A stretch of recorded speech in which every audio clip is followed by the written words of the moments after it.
Hello, I'm Jonathan from Shooting Stuff.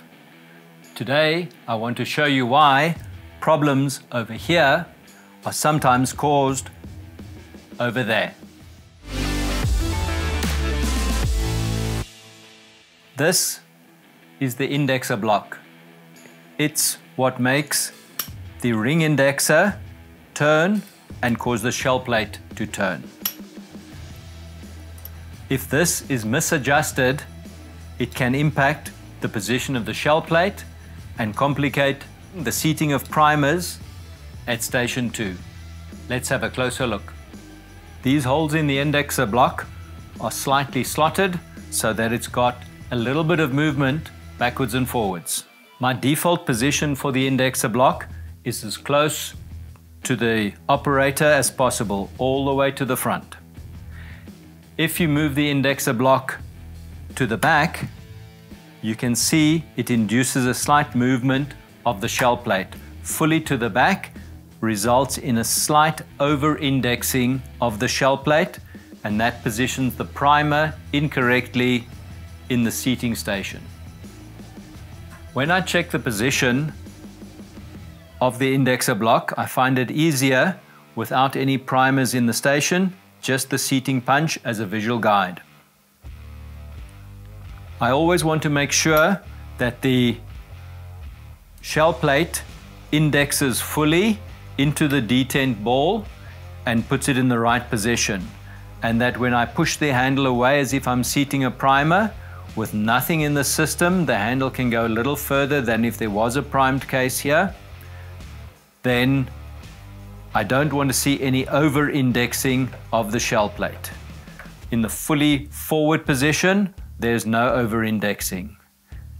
In the fully to the rear position, it's quite clear that the primer seating punch is not going up in the middle of the slot.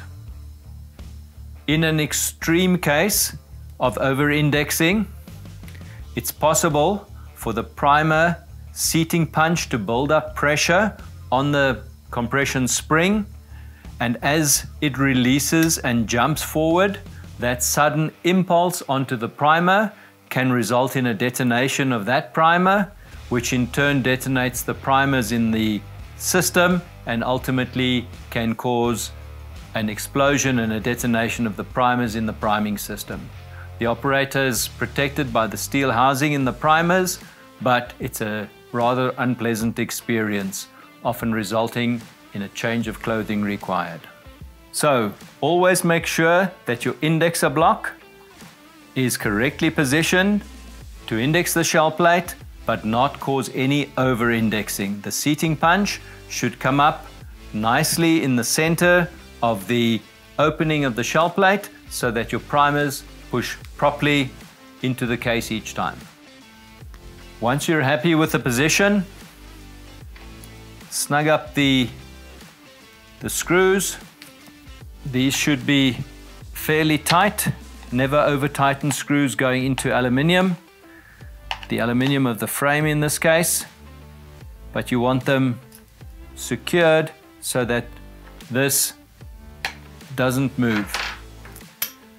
You also want to try and ensure that the index block is vertical and hasn't rotated because of the slots.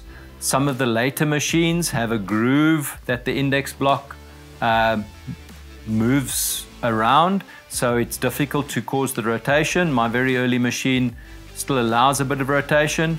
Keep it vertical, then you have a smoother interface between the ring indexer and the indexer block.